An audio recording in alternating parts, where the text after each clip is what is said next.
friends, I'm Jo Smith and welcome. It's week 10 of our success series. If you're new here, every Tuesday we build one more layer. And by the end of 13 weeks, you'll have 39 small shifts that change how you move through your life. Today we're covering points 28, 29, and 30. And we're talking about something we all face.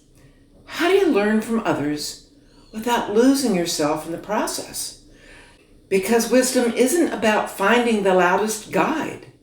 It's about choosing voices intentionally and staying in the driver's seat of your own story.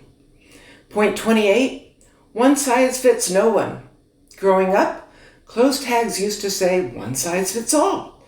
And then someone got a little honest and changed it to one size fits most. Let's tell the truth. Neither has ever been true. And yet, a lot of advice still comes packaged that way. Just follow this exact formula. Do what I did, and you'll get the same results. It worked for her. It should work for you. But wisdom doesn't flatten us into the same shape. We don't all start from the same place, with the same story, wiring, or life. And sometimes people who care about us most will tell us what we want to hear, not what grows us. Comfort isn't bad. It's just not the same as guidance. If advice can't honor your reality, it isn't wisdom. It's just well-intended noise. Point 29. I recently came across the gem. You don't need to change your content. Just change the title and thumbnail. People won't remember. Let's pause. That assumes your audience isn't paying attention. Or people don't grow. We're viewers like goldfish with Wi-Fi. But here's what's true. Wisdom assumes people are discerning. Viewers aren't scrolling for trickery. They're showing up for transformation. Real guidance doesn't help you look successful.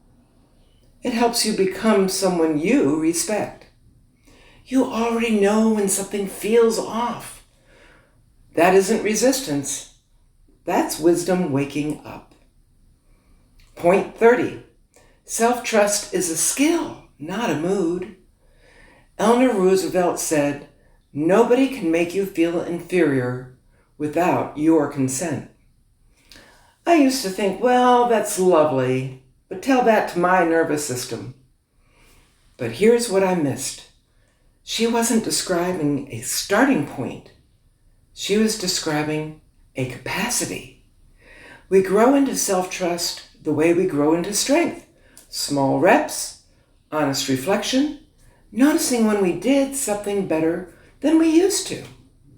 Just this week, a friend told me she said something she wished she hadn't.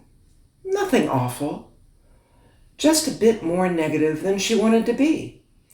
But she said it in a safe space. And by the end, she didn't feel regret.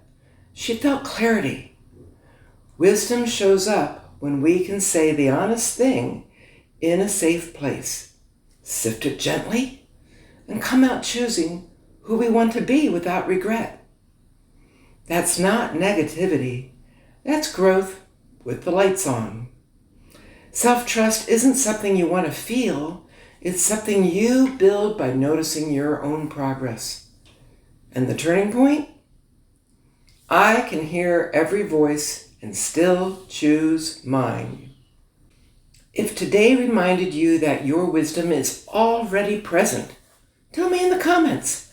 I'm choosing my voice, not as rebellion, but as self-trust in motion.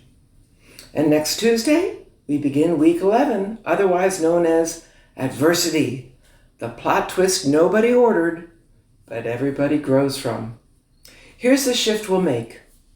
I'm not the cause of everything, just the one who gets to respond, because most of us only call it our fault when something goes wrong. Never when something goes right. And here's the truth that changes everything. the buck stops here isn't blame. It's leadership.